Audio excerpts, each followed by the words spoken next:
Hi everybody, so I'm down here at Bailey Bristol once again, and I'm looking at a couple of new caravan ranges which are being launched. I've already looked at the Phoenix Black Edition. If you want to see that video, check the description down below. But in this video, we're going to check out the brand new Pegasus Grande Black Edition that you can see right here behind me. So without further ado, let's have a quick walk around the outside. The Pegasus Grande has been a successful range of 8-foot wide caravans since 2018. And this new Black Edition for 2026 sees a subtle update to the Pegasus Grande range. The biggest visual change is the new front profile, which is now common across the ranges from Bailey. The front window sits back at a more acute angle, and with the new graphics on the grey sides, I must admit, I think this caravan looks really smart. Being a Black Edition, we will have endless trim pieces finished in black, and this all starts with the black alloy wheels. Around the rear of the caravan, the new vertical pillar mouldings finish off the overall look of the caravan, and for the first time in a very long time, I think Bailey have really done a great job on these rear end graphics. As I mentioned in the Phoenix Black Edition video, there's no high-level rear brake light, which I think is a real shame.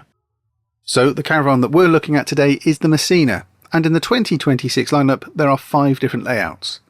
The Amalfi is the only 6-berth caravan, not just in the Pegasus Grande range, but across the entire portfolio from Bailey. And for 2026 we lose the Ancona 5-berth caravan. The remaining 4 layouts in the Black Edition lineup are all full-berth caravans in a mix of single and twin axle chassis. There's a little bit of creep here when it comes to weight. The Brindisi is put on 15 kilos, the Portofino 25 kilos, the Bologna 20 kilos, and the Amalfi just 4 kilos. But, according to my tech specs, the Messina that we're looking at today has remained the same at 1,708 kilograms, which is the same as the GT75 range. So let's pop inside and have a look at this Messina, which if you didn't guess already is a 4-berth, end bed, mid-washroom layout. The seating here at the front of the caravan is upholstered in the Lima finish, which is an aqua clean fabric. However, available as an option, this can be changed out to the Eco finish that we saw in the Phoenix. But better still, a stain away option is also available in the Sierra fabric, which is child and pet proof apparently. The 2 seats can be made up into a large double bed, measuring 6'11" by 4'10", which is plenty big enough for any lanky teenager. Moving forward, I'm glad to see that the wireless charging point is in a place that is usable, and this does pop up to add more USB sockets just underneath. But don't forget the overhead spotlights also offer USB charging too. All the USB lights, the handles, taps, trim pieces are all black, just to remind you that you're in a Black Edition caravan.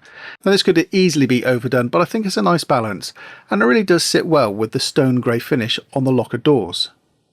And moving to the kitchen area, we can see that we now have an L-shaped worktop, and this provides plenty of space to prepare, cook and tidy up a family meal.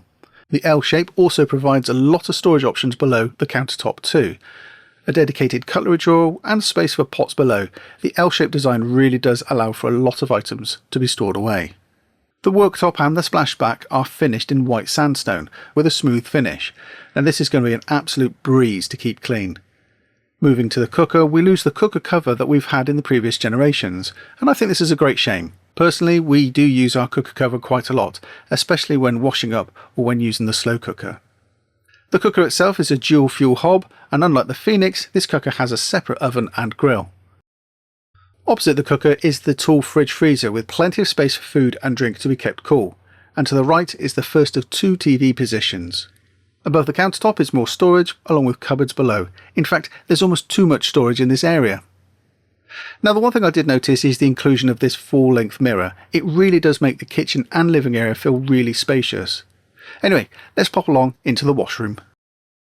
This washroom feels deceptively large. The loo is in the corner, but it's not tucked away so that it's unusable, and the large pill-shaped mirror provides plenty of space to look at yourself whilst you're brushing your teeth. The wash basin below is of course festooned with a black tap, which is the trend at the moment, and then opposite the wash area is the shower cubicle. Now, the black shower head and the mixer taps I think are going to be hard to keep clean, especially if used in hard water areas. Ask me how I know. Out of the washroom we have the rear island bed. The size of this bed when in night mode is 6'3" by 5 foot, and access to both wardrobes is great. Speaking of which, these wardrobes offer great storage options for clothing, as well as storage under the bed and with access from the outside. At the foot of the bed is the second TV point with all the connectivity and a storage cupboard below for more items. So there we go, the 2026 Pegasus Grande Black Edition Messina. A large 4-berth caravan, a big space, great kitchen and a light feel to the interior. Okay, so the Bailey Pegasus Grande Black Edition. What are my final thoughts? Okay, let's start with the negatives. Exposed screw heads here at the front of the caravan. I just don't think they need to be there. Come on guys, there's a better way of doing this. That is really ugly. It's at eye level and I think that is really, really unsightly. Personally, it really offends me. I do like the inclusion of the L-shaped kitchen. It is a fantastic space. We have L-shaped in our caravan and I must admit it provides you so much space. It's really handy when washing up. The thing I don't like is there's no glass panel here, which means that any liquid or any food or anything like that can spill off of the side here and down here onto the cushions. So maybe that could be something to consider adding in if you're thinking of buying this caravan. I do like the black trim. It's not over the top, it's quite subtle, but every trim piece is black, including the spotlights, the handles, the shower, the taps, little trim pieces here and there which are black. I think it's okay. Not sure though about the black cushions.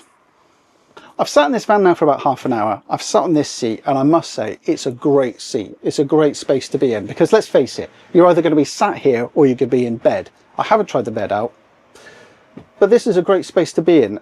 I love the height of the back cushions actually because I've sat in a few vans from different manufacturers and the height of the rear seems to be quite low, but this is nice and high.